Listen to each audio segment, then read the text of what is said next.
আপনি একটা ভালো কাজ করলেন, আপনার প্রশংসা আমরা করতে পারি না, যে এটা দেশ এবং জাতির জন্য কত উপকার হয়েছে এবং জনগণকে আধুনিকতার কত কাছাকাছি আইনে দিছে, মানে মডার্ন ওয়ার্ল্ডের কাছে। পার্বত্য চট্টগ্রামে সেই দেখেন পানছড়ি, লৌগাঁও, পুষগাঁও, ওইসব জায়গায় রাস্তা গাড়ি গাড়ি দিয়ে আজকে চলে যায়, কিন্তু এই পাহাড়ের এই বোকা লোকগুলা এটা বুঝে না যে ভারত তাদেরকে উস্কানি দিয়ে একটা সমস্যার ভিতরে রেখে তাদেরকে অনুন্নত রাখতে চায়। Proclamation of emergency, dismissal of this government, introduction of a new government, army-backed government, এবং তারা essential reforms করে টাইম ফ্রেম দিয়ে দেবে। ফার্স্ট ডে, প্রথম দিনই গভর্নমেন্ট টাইম ফ্রেম দিয়ে দেবে যে এতদিনে এইটা করবো। তারা আর্মির উপরে ইচ্ছা মতো কথা বলতেছে।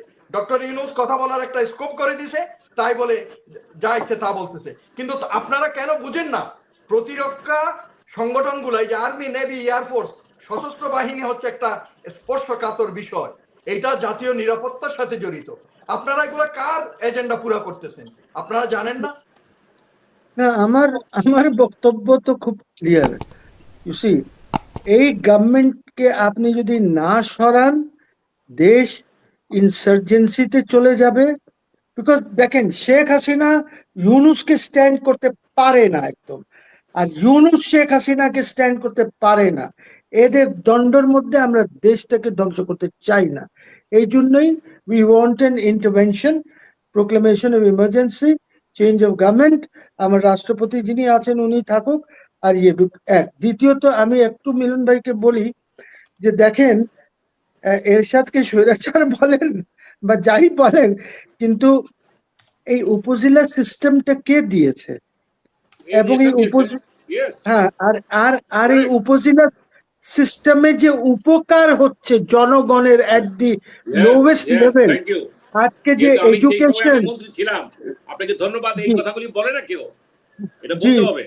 এডুকেশন, এগ্রিকালচার যেভাবে গ্রো করেছে, এইগুলি it's all because of the upazila system.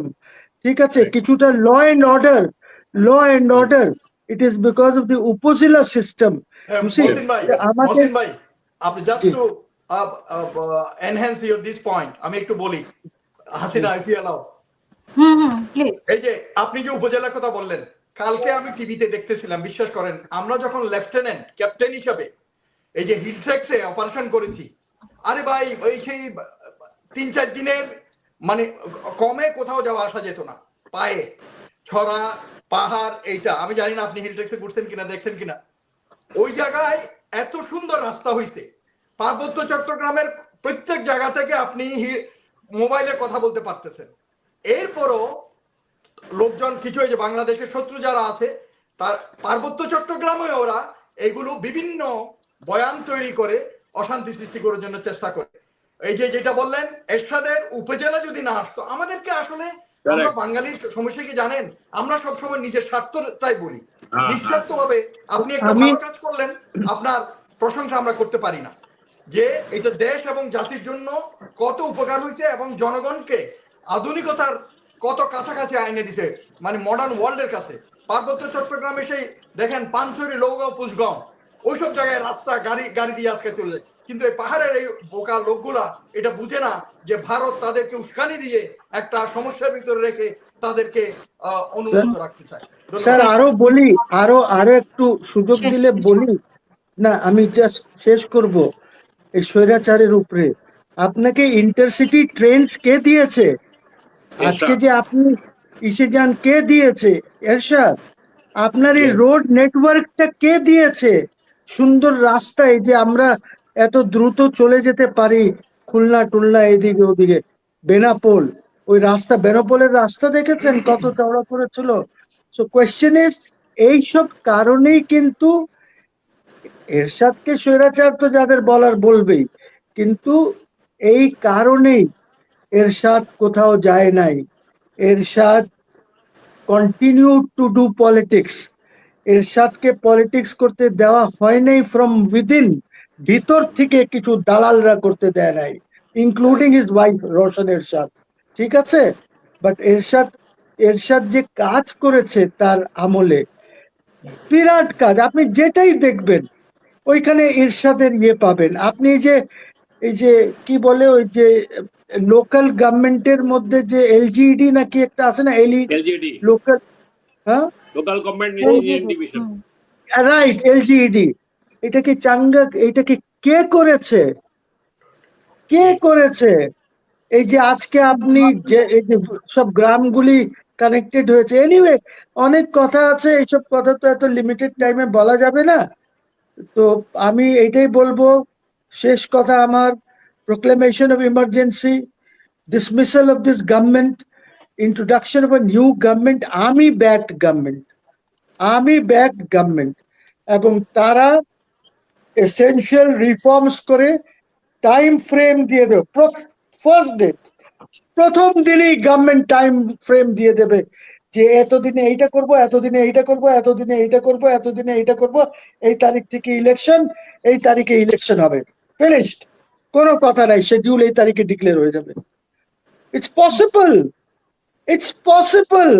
আপনি দেন না আমাদেরকে 1-1.5 বছর, দেখেন না কি হয়। What are you talking? আপনার কথাকে সমর্থন দিলাম যে এই ফেল যদি করে আমরা রাজনীতিবিদরা, তাহলে এটা ছাড়া তো কোনো উপায় নাই। আপনার সাথে উপায় কোথায় আপনি বলেন না? হ্যাঁ, বলেন। No way. জি, তাহলে আমরা থ্যাংক ইউ। অসংখ্য ধন্যবাদ ব্রিগেডিয়ার জেনারেল রুকনুদ্দিন, আপনার শেষ বক্তব্য প্লিজ আজকের অনুষ্ঠানের জন্য। আমি একটা পয়েন্টই বলবো। আমি আসলে অ্যাডভোকেট মহসিন এবং এই যে সারোয়ার ভাইকেও ধন্যবাদ দিতে চাই যে অন্তত আপনারা জিনিসটা বুঝছেন। এই জিনিসটা আসলে আমরা বুঝি না যে আমাদের সেনাবাহিনী হচ্ছে একটা জাতীয় গৌরবের ইনস্টিটিউশন। ইন্ডিভিজুয়াল দেখেন, একটা বাস্কেটে অনেকগুলো আপেল নিলে একটা দুইটা পচা থাকতেই পারে। Patriotic institution, patriotic institution, it's a state institution. তো এইটারে যদি পেট্রিয়টিক, অবশ্যই পেট্রিয়টিক, রাইট। আমাদের দেশের শত্রু যারা, তারা চায় এই সংস্থাটাকে, এই ইনস্টিটিউশনটাকে জনগণের সাথে দূরত্ব সৃষ্টি করে দেওয়ার জন্য। অথচ এই জনগণ জানে যে সেনাবাহিনী বিপদে আপদে, ন্যাচারাল ডিজাস্টার হোক, ইকোনমিক ডিজাস্টার হোক, পলিটিক্যাল ডিজাস্টার হোক, it is the army who goes and stands beside them to rescue them. আমার ভাই এখনো মনে পড়ে ক্যাপ্টেন হিসাবে, মেজর হিসাবে উড়ি, চর নিজাম, এইসব জায়গায়, এই যে আপনি জেনারেল এরশাদের কথা বলেন, এরশাদের সাথে আমি গেছি হেলিকপ্টারে করে মানুষের কাছাকাছি। তো এগুলো আমরা কেন করি? আমাদের বউ বাচ্চারা কোথায় আছে এই খবর আমরা রাখি না, আমরা আমাদের কর্তব্য চলে যাই। বাট ওই যে ভারতীয় রয়ের ইন্ধনে আমাদের দেশে যে দালাল আছে, ওদের এজেন্ট আছে, এরা কিন্তু এখানে নূতন বয়ান ছাড়ে, সেনাবাহিনীর বিরুদ্ধে কুচ্ছাগার করে। আরে ভাই, দোষ ত্রুটি যারা করে তাদের তো বিচার হবে। আমাদের আর্মিতে তো কোর্ট মার্শাল এইটা ওইটা আছে। এইটার পিছনে আসলে জড়িত কিছু আমাদের রিটায়ার্ড অফিসারও, আবার কিছু ওই যে সারোয়ার ভাই বললেন, দেশের বাইরে কিছু ইউটিউবার আছে, ইচ্ছা মতো তারা মনে করে যে স্বাধীনতা তারাই নিয়ে আসছে। হ্যাঁ, ঠিক আছে, তোমাদের কন্ট্রিবিউশন আছে, as you and me, we have, everybody has his contribution for this July বিপ্লব। তো তারা কিন্তু মনে করে যে না, তাদের একচেটিয়া, তারা মাতব্বর, তাদের কথায় দেশ চলতে হবে। এবং মানুষের কথা শুই না, কোন আনকনফার্মড সোর্সের উপরে তারা আর্মির উপরে ইচ্ছা মতো কথা বলতেছে। ডক্টর ইউনূস কথা বলার একটা স্কোপ করে দিছে, তাই বলে যা ইচ্ছে তা বলতেছে। কিন্তু আপনারা কেন বুঝেন না, প্রতিরক্ষা সংগঠনগুলাই যে আর্মি, নেভি, এয়ারফোর্স, সশস্ত্র বাহিনী হচ্ছে একটা স্পর্শকাতর বিষয়। এইটা জাতীয় নিরাপত্তার সাথে জড়িত। আপনারা এগুলো কার এজেন্ডা পুরা করতেছেন আপনারা জানেন না। কাজে সেজন্য আপনাদের প্রতি অনুরোধ থাকবে যে ইউটিউবার যারা বা বিভিন্ন মিডিয়াতে আইসা কিছু ফালতু সাংবাদিক বা দেখি লোকজন উল্টাপাল্টা কথা বলে, কি বলতেছে এটা বুঝে না, আপনারা না জেনে জাতীয় গৌরবের সংগঠন সশস্ত্র বাহিনী নিয়ে কথা বলার আগে, স্পর্শকাতর কথাবার্তা বলার আগে ভালো করে স্টাডি করে যাচাই বাছাই করে বলবেন। নিজের পায়ে নিজে কুড়াল মারবেন না। এই সেনাবাহিনী আমাদের গর্বের জায়গা। কাজেই সেনাবাহিনীর পাশে থাকুন, সেনাবাহিনীকে সহযোগিতা করুন। ইনশাল্লাহ এই সেনাবাহিনী থাকবে বাংলাদেশ যতদিন থাকবে। আমি চলে গেছি, রিটায়ার হয়ে চলে আসি, ওয়াকারও চলে যাবে, কাজেই সেনাবাহিনী থাকবে। এটা আপনাদের সেনাবাহিনী, আমাদের দেশের সেনাবাহিনী। কাজেই সবাই এই এর যে সমালোচনা, বেহুদা সমালোচনা করে আমাদের দেশের শত্রুরা, এটা নিয়ে, যেমন দেখেন এই যে বাংলাদেশ সেনাবাহিনী লেখা ট্রাকে করে ওই ইয়ে করছে, মিটিং এ গেছে, এইটা সুযোগ পাইছে, কারণ এরা সুযোগ ছাড়ে না। তো এই এজেন্ট গুলা এরা সুযোগ তা না, ওরা মিডিয়া সেল এত এক্সপার্ট, ওরা এটা নিউজ করে দিছে যে সেনাবাহিনীর গাড়ি দিছে ইয়ে করার জন্য, অথচ এই আজকের পেপারে আসছে আপনারা দেখেন ঘটনাটা কি। এটা হচ্ছে সেনাবাহিনীর কিছু বেসামরিক সংস্থা আছে লাইক স্কুল কলেজ এগুলা, ওরা বিভিন্ন সময়ে ওই গাড়ি রিকুইশা ভাড়া করে বাইরের কোম্পানি থেকে, এবং ওখানে ওরা লিখছে বাংলাদেশ সেনাবাহিনী, ওদের সাথে কন্ট্রাক্ট শেষ হয়ে গেছে।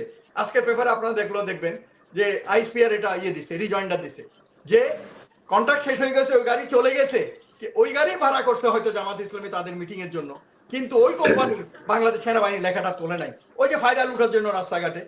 তো এই হচ্ছে অবস্থা। আচ্ছা রুকন ভাইয়ের সাথে একটা লাইন আমি সাপ্লিমেন্ট করতে চাই, সম্পূর্ণ একমত পোষণ করে। এই সেনাবাহিনী হলো কিন্তু ন্যাশনাল আর্মি, এটা আমাদের গর্বের জায়গা। এবং এইটার বলতে চাই যে আজকে মহসিন ভাই যেমন বললেন সেনাবাহিনীর ইন্টারভেন করতে হবে, এটা ছাড়া উপায় নাই। আবার এটাও করতে হবে যে এই ইন্টারভেনটা যেন আধিপত্যবাদী শক্তির প্ররোচনা না হয়ে থাকে। আমরা চাই না এই দেশে ৩রা নভেম্বর কিংবা আরেকটা ৭ই নভেম্বর হোক। আমরা চাই মহসিন ভাইয়ের সাথে সাপ্লিমেন্ট শুধু এইটুকু যে নিজের শক্তির উপর দাঁড়িয়ে থেকে এই ন্যাশনাল আর্মি যেমন ৭১ সনে গড়ে উঠেছিল শহীদ জিয়ার ডাকের মধ্য দিয়ে, ঠিক সেইভাবে ভূমিকা পালন করে এখানে কোনো রকম আওয়ামী লীগকে কি বলে পুনর্বাসন কিংবা ভারতের কোনো স্বার্থ রক্ষার ইন্টারভেনশন যেন না হয়। ধন্যবাদ।